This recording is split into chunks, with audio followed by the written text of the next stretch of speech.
Life before death, strength before weakness, journey before destination. But does the destination matter, or is it the path we take? I declare that no accomplishment has substance nearly as great as the road used to achieve it. We are not creatures of destinations. It is the journey that shapes us. Our calloused feet, our backs strong from carrying the weight of our travels, our eyes open with the fresh delight of experiences lived. When I first read this passage from The Way of Kings, I realized that Brandon Sanderson was much more than just some YA fantasy novelist. Having never read The Wheel of Time, I was unaware of his works until after he had completed Robert Jordan's fantasy epic. But a recommendation from a friend in 2016 to check out the Mistborn trilogy had me take my first step into a much larger world, and it didn't end there. So just 3 years after first discovering his stories, why must I insist that you should read Brandon Sanderson? Let's discuss. What's up, bookworms? My name is Mike, and this is a new episode of Let's Discuss, where I take an author or a series of books and I talk about why I would recommend them to you. These are 100% spoiler-free segments. They're only used to get people interested in giving an author or a particular book or series a try. With that said, today we're going to be talking about why you should read Brandon Sanderson, or as I like to call him, the Lord Ruler of the fantasy genre. Why do I call him that? We're going to discuss it. First off, a little background on the author himself. He's a 43-year-old fantasy novelist. He's sold over 10 million books, not including the Wheel of Time ones. His books have been translated into 25 different languages. He's compiled over 20 different ongoing or completed series and has over 50 books, short stories, and graphic novels published. The most remarkable thing about these numbers, his first book wasn't published until 2005. So in less than 15 years, he's been responsible for all that. I mean, this guy is he's a machine, man. I mean, this is just the tip of the iceberg behind me here. This is just what I've been able to collect. The reason that I call Brandon Sanderson the Lord Ruler of the fantasy genre is because I believe when it's all said and done, people are going to look back at this guy as this generation's J.R.R. Tolkien. And anyone who knows what a Lord of the Rings fan I am, that's as high a praise as you're going to get. I've read before. He had tons of other series and stories, but I think that's the Storm. I'm sorry, I'm getting the names mixed up. I apologize. The Stormlight Archive. While I've been reading that, you've just kind of gotten this sensation that you're reading something special. And I like to imagine it's, how that generation was that first read Lord of the Rings when it came out, and they just knew that this was something different, and this was going to be the kind of thing that people were going to be reading for decades after completion, and one day have literature classes that study it. But I'm really jumping ahead of myself here. Let me go back to the beginning, how I became a fan, and how I think you would become a fan as well. I first saw his name when a friend of mine, this is a friend of mine that I've mentioned numerous times on the Wheel of Time series that I've been doing. He was so excited that someone was going to finish the Wheel of Time after Robert Jordan's unfortunate passing. I was like, who is this? Who is Brandon Sanderson? Never heard of him.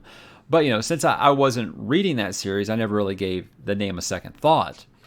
I would always go into bookstores, and I'd always see his name up there in the fantasy section, see a lot of stuff, and just be like, whatever. I mean, there's a lot of authors out there where I always see a lot of their stuff, and I don't really think, I've got to read that because there's a lot of his stuff here.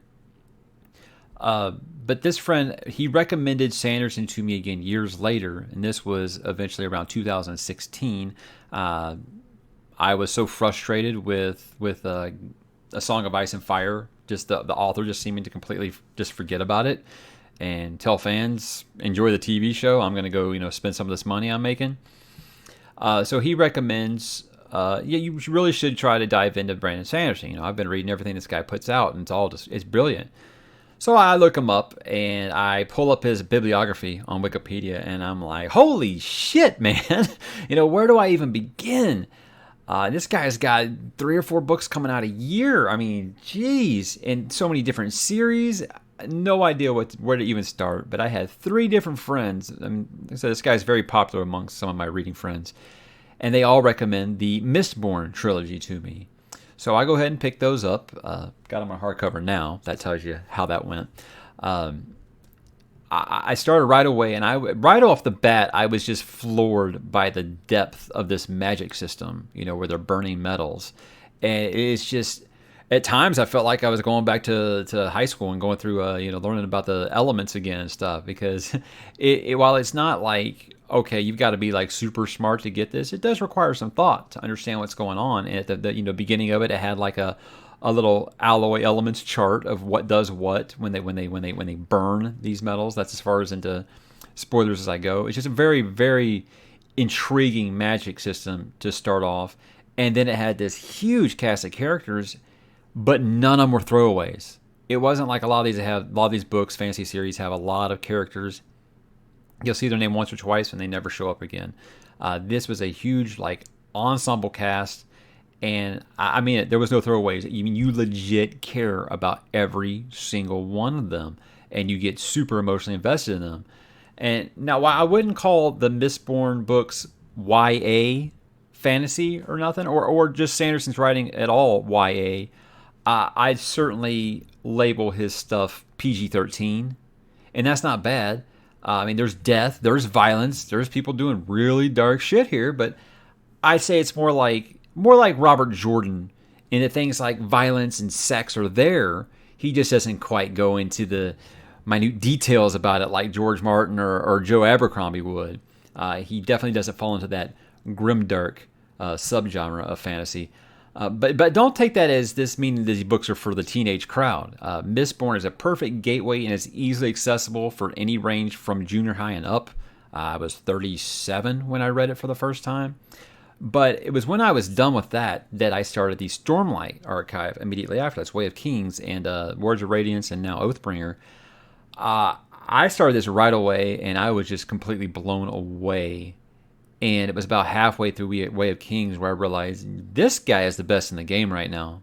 And it's not close. It's not close. And let me clarify that statement. There are numerous great fantasy authors working right now. George Martin, Patrick Rothfuss, Mark Lawrence, Joe Abercrombie is one of my favorite, Peter Brett, Brent Weeks, etc., Scott Lynch. But what puts Sanderson above all those for me? I mean, it's really simple. You ready for this? He writes. He writes often and he writes well. He also communicates with his fans. And he's always pleasant to them. He's very thankful for his fan community. I'd gotten quite jaded with a lot of fantasy authors like Rothfuss, like George Martin, like Scott Lynch. And actually, I don't want to put Scott Lynch on there. He has a valid reason for slowing down on the Gentleman Bastard series. So I'll take him off there. And also, I've never seen him be rude to fans, so I didn't mean to bring him there. But these guys have just kind of left their fans hanging for close to a decade now, and some of them, when they're just asked about how things going with the next book, they're just complete assholes about it to their fans. And it's just, I'm sure it's frustrating when you tweet, hey, it's a lovely day in whatever city I'm in, and every reply is, why aren't you writing? Why aren't you writing? I'm sure that's just the age we live in with social media. And when you're in the public eye like that, that's what you're going to get. But I also think it's bad business to be shitty to your fan base when they're just excited to know how your story goes, and you've just seemed to kind of given up.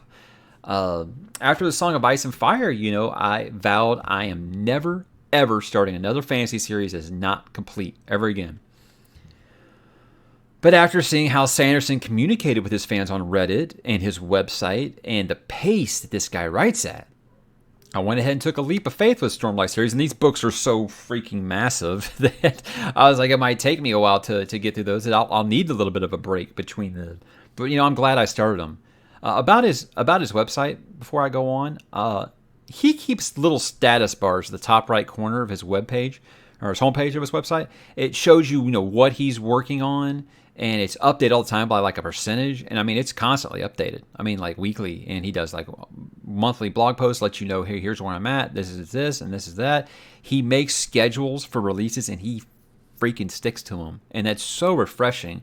Because like I said, man, it just seems like for the last decade plus, fantasy authors have just been, I don't want to say lazy, but they've either gotten writer's block or they just don't care. And that's just really disheartening to someone who's in love with the fantasy genre. But back to the Stormlight series. I swear this guy doesn't sleep because he's writing this epic fantasy series. And in between releases, he's writing other stories and completing other series. He's writing more Mistborn books. He's wrote this Skyward series that's real popular. He's wrote novellas. He's writing all kinds of stuff in between it. And you know what? No one is mad that he isn't putting out a Stormlight book once a year. I mean, this is all while he's doing book tours. He's doing conventions. Apparently, he even finds time to teach. I mean, he is the Danielle Steele or Stephen King of the fantasy genre. He's the Lord Ruler. He will write a 400,000-page book, then write a 50,000-word YA novel while on tour for that book, and he will probably come up to you personally and ask you if there's anything he can write for you on a napkin at this restaurant while you wait for your food.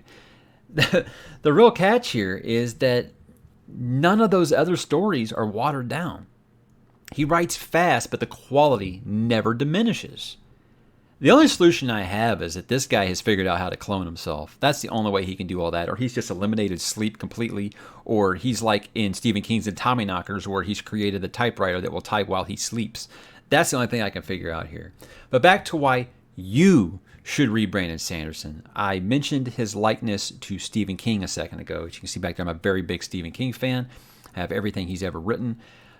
Most people hear that comparison to Stephen King and they think, does this mean he writes horror? Are we talking about Dean Koontz here? No, not at all. Not at all. What I mean by that is that everyone is, first of all, it's Stephen King's work ethic. The guy is in his 60s and he's putting out a book a year, a novel a year. So what I mean by that, yeah, that, and also everyone is super infatuated with shared universes now since the whole success of the Marvel Cinematic Universe. And the thing is, that's something Stephen King's been doing in his books since the 70s. You know, most of them take place within the same universe. We get some characters that are more in one series. We get a crossover once in a while. Sanderson is doing the same thing. He has, without getting spoilery here, he has what is known as the Cosmere. And I'll just read how he wrote it on his website. He put, the Cosmere is an interconnected universe of fantasy series where the fundamentals of magic and cosmology were the same, but the stories were all separate. The longer the books were published, the more readers became aware of these little connecting threads. And he goes on to say how he wanted to keep it a secret a little longer, but his fans were just too smart. They figured it out. So he went ahead and let the cat out of the bag. So all these stories are connected in ways I'm not going to tell you here, but just say, I'm not sure if we'll ever get to the day where numerous characters will be popping up in other stories or anything like that. Or in each other's series, rather. But I'll say that one of them has popped up in both Mistborn and Stormlights. So they're there if you're looking for them. Stephen King used the Dark Tower as the connective tissue to all of his universe. And I feel like Sanderson will end up doing the same with Stormlight, connecting all these different worlds together. It's very cool, you know, and it makes it feel like every other series he does is worth the investment. Just like with the MCU, you know, everything that happened matters. You know, you got to see it. It's great idea, but it's not just a gimmick. It flows together well, and I've only skimmed the surface of it, and I feel like that. So, people who have read the complete Cosmere have told me, dude, you have no idea. You have no idea how complex this is and how well constructed it is, and it's just amazing. Now that I'm reading The Wheel of Time, only on book 5, so no spoilers, please. I haven't even gotten to Sanderson's part. But I can see how influential Robert Jordan was to Brandon Sanderson. He, too, likes to really build his world and characters and then have that avalanche that people call it, the Sanderson avalanche of actions and answers and plot threads concluding in the final act of the book. You know, he will spend 2/3 of the book building it up, building his world, giving you insight into the characters, having you raise a ton of questions, and then kaboom at the end, just really laying it all on you and making you just hungry for the next book. The attention to detail in Stormlight is very similar to Jordan's. You can see why Sanderson was pegged to finish that story by Robert Jordan's widow. I'm not to the point in Wheel of Time yet where Sanderson takes over, but it has me very optimistic, since I'm seeing this similar writing style, that it will be a seamless transition and not feel like there's a new author writing and ending. It will just feel like the same series. And I feel like he's a good enough writer that he could, you know, maybe ape Robert Jordan, but not feel like he's trying to just like be Robert Jordan. So I'm excited to see how that ends. Anyone I talked to about the Wheel of Time, I haven't heard any of them complain about the way that Sanderson ends this story. So, yeah, I don't see why I would. The kicker of all this is I've only read 6 Brandon Sanderson books so far. I've read the Mistborn trilogy, those 3. I haven't read any of the ones that come after the trilogy yet. I have them on my iPad. I've read the first 2 Stormlight books. My phone always rings when I'm doing one of these videos. I did the first 2 Stormlight books and Edge Dancer. I'm planning on starting Oathbringer, which is book 3 of Stormlight, after I finish Wheel of Time number 5. The thing was, I read Mistborn all in a row, and then I just devoured the first 2 Stormlight books, and I was just worn out. Wonderful writer, but it's a lot of writing. It was a lot, and I needed a break. I needed a break because those are heavy books, and you need to let them marinate a little bit. That's why I'm fine with them putting out one every 3 years.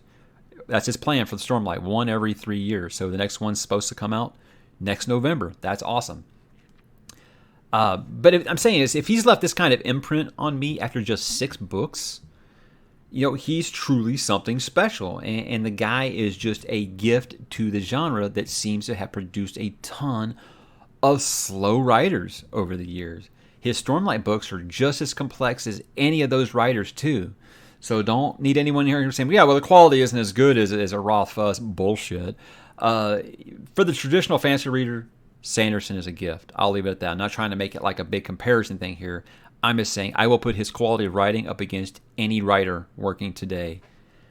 You don't have to have gratuitous violence and sex to be a good writer. I give the highest of recommends that you guys, if you want to start reading Sanderson, pick up the Mistborn trilogy. I want to say that you can get the Kindle version for like $12. I'll link it in the episode description.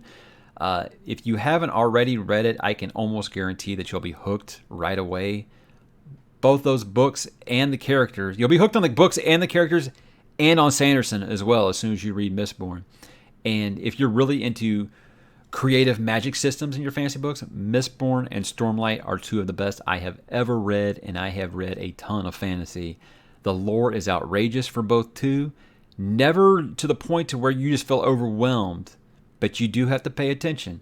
That this guy can write an action sequence too, like you can't believe. I mean, there's people using all this crazy magic and stuff, and you would think, okay, no, it is so seamless and so well written that you're just, man, you'll go back and read them again because they're just so good. They're just that good. They really are. I'm not sure if I'm going to do the Mike's book reviews. I usually do the review episodes on everything that I read. But I'm not sure if I'm going to do them for the Stormlight books because they're just so monstrous, and there's so much that happens in them that the episodes would probably be like over an hour. And I find that anything over like 20 minutes, people usually tune out. Maybe if I do, I might do podcasted versions of those. I'm not really sure. But, getting ready for Oathbringer, I've kind of went through and try to remember everything that happened in those first 2 books. And I do want to talk about them. So it's a possibility. Who knows? If Oathbringer really clicks for me the way the first 2 Stormlight books did, I might not be able to resist. I might have to do a long episode about it. So thanks for watching, guys. If you like the Let's Discuss segments, I also have them for the Wheel of Time and Joe Abercrombie's First Law series, as well as reviews for each one of those books. But the book reviews are spoilers, by the way, so be careful. I recommend both of those series as much as I can. I would really, really like to request that you subscribe to the channel if you've enjoyed this. It makes these segments get through YouTube's algorithm a lot easier, so people can actually find the show in a search when they're looking for that kind of info, because right now you could type in the exact title of the show and I don't think anybody would find it. I have to post these on Reddit and Twitter for people to actually find them. That's just the way the YouTube algorithm works. If you have less than 500 followers, I don't think I've cracked 200 yet. So that would really help me out. Also, check out the other videos on this page if Wheel of Time is your thing, or if you're looking for a new series to get into, like The First Law. Excellent books, man. Go check it out, and I'll leave like a little link to them here at the end of the video. So until then, keep calm and Sanderson. I'm so sorry. So sorry.